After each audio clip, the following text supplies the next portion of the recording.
the first Kick-Ass I thought was just brilliant, and like the way it was done as a superhero movie. Because normally these superhero movies, yes, Kick-Ass and like Spider-Man, Batman, and etc. They're all like based off of comics and they get adapted into these movies. But what I really like about Kick-Ass is that, again, I have not read any of these comics, but I like that with the movie anyway. That's all I can really take away from.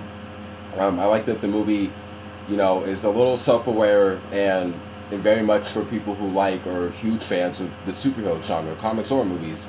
And it really brings the question, why, what if, no, like an average citizen wanted to put on a costume and fight crime for justice, and then yeah, and like I like how it shows, like just through that mentality, what the journey's like with these, with some of the characters and with the villains too, who are just like mob bosses or whatever. But yeah, and of course you had Aaron Johnson, who's now Aaron Taylor Johnson, Chloe Grace Moretz, Nicolas Cage, Christopher Mintz-Plasse, Mark Strong. They're all in the first one, and all the actors and the characters were really good.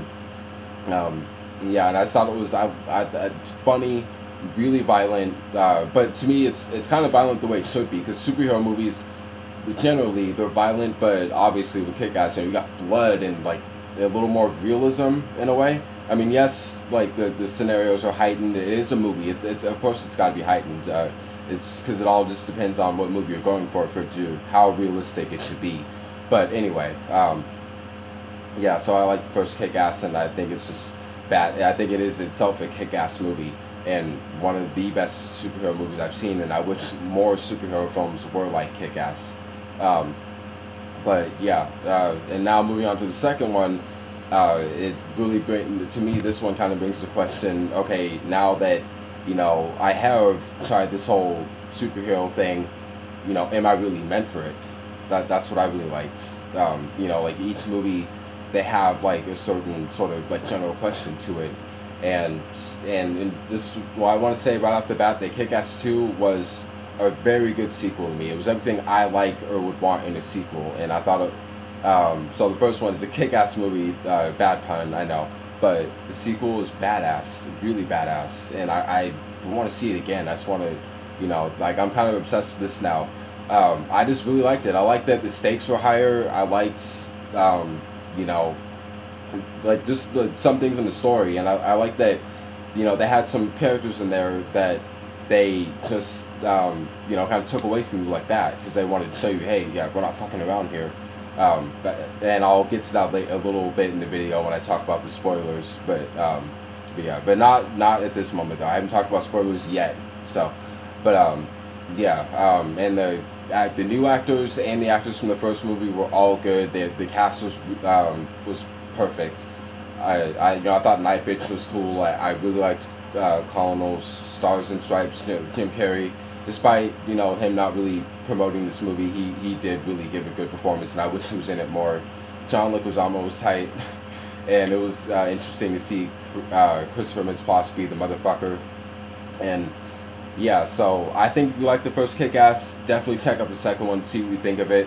And I hear the books are a little more darker than the movie, so I can't really, speak from a comic book point of view once again. But yeah, but now to talk about some spoilers. Now, in the first one, Kick-Ass and Hit Girl ended Mark Strong's character. They killed him, and Christopher Mintz-Plasse's character wasn't too happy about that, so now he wants to retaliate in the sequel. Now, first off, I can't fucking believe he killed his mom. Not purposely, but he did kill her, and it was, yeah. And I didn't like how they left off with Lindsay Fonseca's character in this one. I was glad to see her for once. I wasn't sure if she was going to be in number two or not, but I was glad to see that she was. But just how they, showed her and never went back to her, like the way they did it, I was like, what?